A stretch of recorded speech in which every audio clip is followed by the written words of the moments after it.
In Buddhism, there is a concept of choosing the path of becoming absolutely happy, which only comes when we are established in a strong sense of self, something that we know cannot ever be taken away from us, something that is deep within, that strong voice.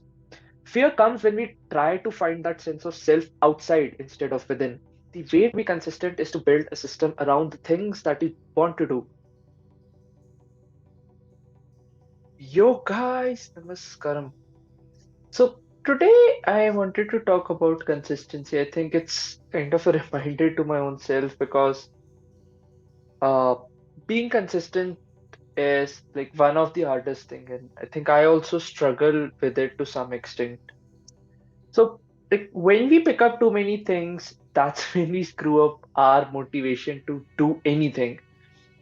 The reason is that we are not able to see any genuine progress in one of those things. We fight a lot of compulsions all the time.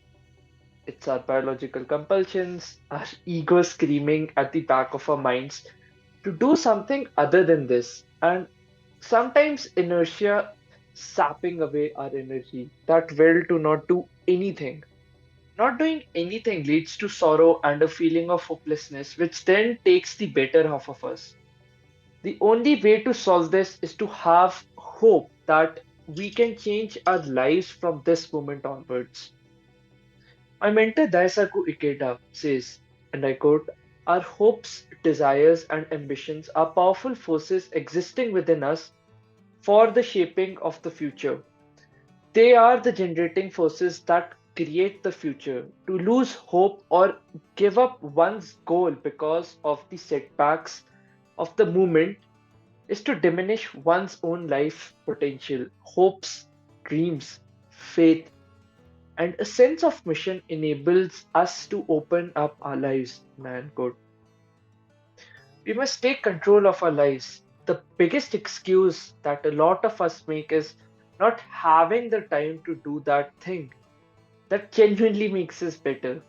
Deep inside, we all know that this is not true. This is where we fall for all those time management gurus and a lot of people who are just trying to help us optimize our time. Maybe just capitalize on our laziness, right? All this is mental masturbation, reasons to not put in any action to do that thing.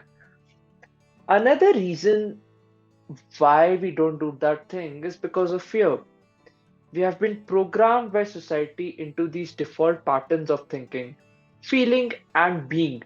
There is no weightage given to independent thinking. Our unconscious is rigged with fears and expectations of others. It was cool 100 years ago to be part of the group. The cool thing now is to think independently and carve your own path. The fundamental question to address is, how am I inviting and retaining fear in my life? Like the worst thing is already happening to us, right? We are losing our time and energy every second. Do we want to lose more of these limited resources by giving into fear more and more? In Buddhism, there is a concept of choosing the path of becoming absolutely happy, which only comes when we are established in a strong sense of self, something that we know cannot ever be taken away from us, something that is deep within, that strong voice. Fear comes when we try to find that sense of self outside instead of within.